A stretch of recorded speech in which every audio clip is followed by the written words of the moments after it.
Welcome to TouchPoints TV. I'm Debbie House, Editor-in-Chief of Retail TouchPoints, and I'm here with Curt Bimschleger, who's the Senior Vice President at GENCO. Correct. Thanks for joining us. Thanks, Debbie. Nice to be here. So we're going to talk about a very specific topic today, and that's omnichannel returns. And I'm interested to hear your perspective on the topic of omnichannel returns and what retailers should be thinking about and how to address this in the future. Right.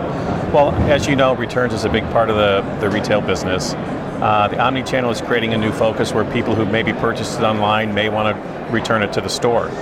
So sometimes SKUs are different between retail and online, so it creates a problem within the store. But what a lot of retailers are asking us about today are an all-in-one facility, where all of the returns can be brought back to one location, as well as where the fulfillment is. So you're now starting to see a trend with retailers asking about having fulfillment and returns in the same building, because 70% of online returns go straight back into stock. So when you already have the fulfillment center with the stock, you have a much more streamlined logistical supply chain. So if I want to return a product directly to the store, then how would that process work?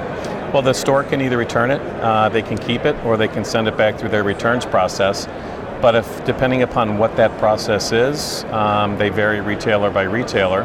But if they send it back to through their returns process, it'll go back to the distribution center, which may not be where the fulfillment of that product originally occurred. Right. And so what do retailers need to do to prepare for this type of new strategy? Well, it's creating a more streamlined process in terms of managing those returns all the way back with as fewest touch points as possible back to stock, if it's going back to stock, or through the liquidation process. But the stores now need to be prepared in the omnichannel world to accept returns from an online purchase.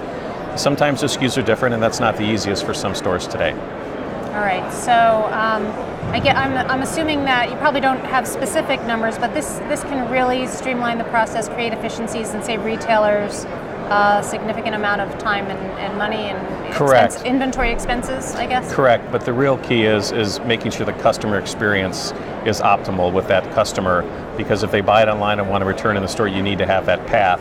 But it just creates a more downstream impact on the retailer, who has to have the processes in place to make sure that experience is strong. All right, terrific. Well, thanks so much for taking a few minutes out of your My day. pleasure. Debbie, thank you. Appreciate it, and thanks to all of you. Have a great day.